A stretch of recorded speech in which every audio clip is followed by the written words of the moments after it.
ಶಿವಮೊಗ್ಗ ದಸರಾದ ಉತ್ಸವಕ್ಕೆ ಇಂದು ಚಿತ್ರ ನಿರ್ದೇಶಕ ಹಾಗೂ ನಿರ್ಮಾಪಕ ಸುನಿಲ್ ಕುಮಾರ್ ದೇಸಾಯಿ ಚಾಲನೆ ನೀಡಿದರು. ಶಿವಮೊಗ್ಗ ಮಹಾನಗರ ಪಾಲಿಕೆ ವತಿಯಿಂದ ವಿವಿಧ ಕಾರ್ಯಕ್ರಮಗಳನ್ನು ಹಮ್ಮಿಕೊಳ್ಳಲಾಗಿದ್ದು, ಕೊನೆಯ ದಿನ ನಡೆಯುವ ಉತ್ಸವದಲ್ಲಿ ನಗರದ 250ಕ್ಕೂ ದೇವಾನು ದೇವತೆಗಳು ಪಾಲ್ಗೊಳ್ಳಲಿವೆ. ಎಲ್ಲ ಕಾರ್ಯಕ್ರಮಗಳಲ್ಲೂ ಪಾಲ್ಗೊಳ್ಳಬೇಕು.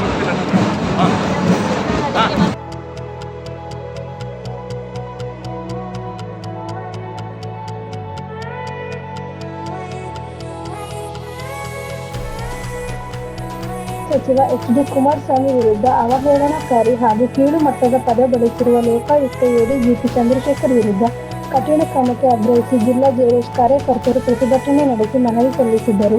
ಪ್ರತಿಭಟನೆಯಲ್ಲಿ ಶಾಸಕಿ ಶಾರದಾ ಪೂರ್ಯನಾಯ್ಕ, ಜೆಡಿಎಸ್ ಜಿಲ್ಲಾಧ್ಯಕ್ಷ ಡಾಕ್ಟರ್ ಕಡಿದಾಳ್ ಗೋಪಾಲ್, ಮಾಜಿ ಶಾಸಕ ಕೆ. ಪ್ರಸನ್ನಕುಮಾರ್, ನಗರ ಜೆಡಿಎಸ್ ಅಧ್ಯಕ್ಷ ದೀಪಕ್ ಸಿಂಗ್, ರಘು ಬಾಲರಾಜ್, ಪ್ರಮುಖರಾದ ಗೀತಾ ಸತೀಶ್, ರಾಕೇಶ್ ಡಿಸೋಜ, ರಾಮಕೃಷ್ಣ, ನಿಖಿಲ್, ದಾದಾಪೀರ್, ದಾನೇಶಪ್ಪ, ಮಧುಕುಮಾರ್, ಓಂಕಾರಪ್ಪ, ಕೆಪಿ ಸೇರಿದಂತೆ ಹಲವರಿದ್ದರು.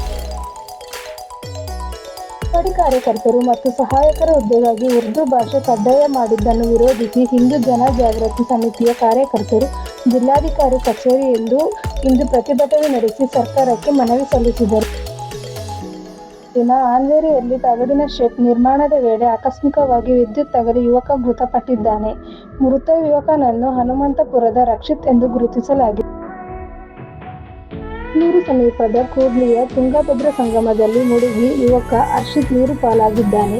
ಹೊಳಲ್ಕೆರೆಯಿಂದ ಕುಟುಂಬಸ್ಥರೊಂದಿಗೆ ಬುಧವಾರ ಕೂಡ್ಲಿಯ ತುಂಗಭದ್ರಾ ಸಂಗಮದಲ್ಲಿ ಮಹಾಲಯ ಅಮಾವಾಸ್ಯೆ ಪೂಜೆ ನೆರವೇರಿಸಲು ಬಂದಿದ್ದ ಯುವಕ ಪೂಜೆ ನೆರವೇರಿಸಿ ಸ್ನಾನಕ್ಕೆಂದು ಸಂಗಮಕ್ಕಿಳಿದಾಗ ನೀರಿನಲ್ಲಿ ಮುಳುಗಿ ಕಣ್ಮರೆಯಾಗಿದ್ದಾನೆ.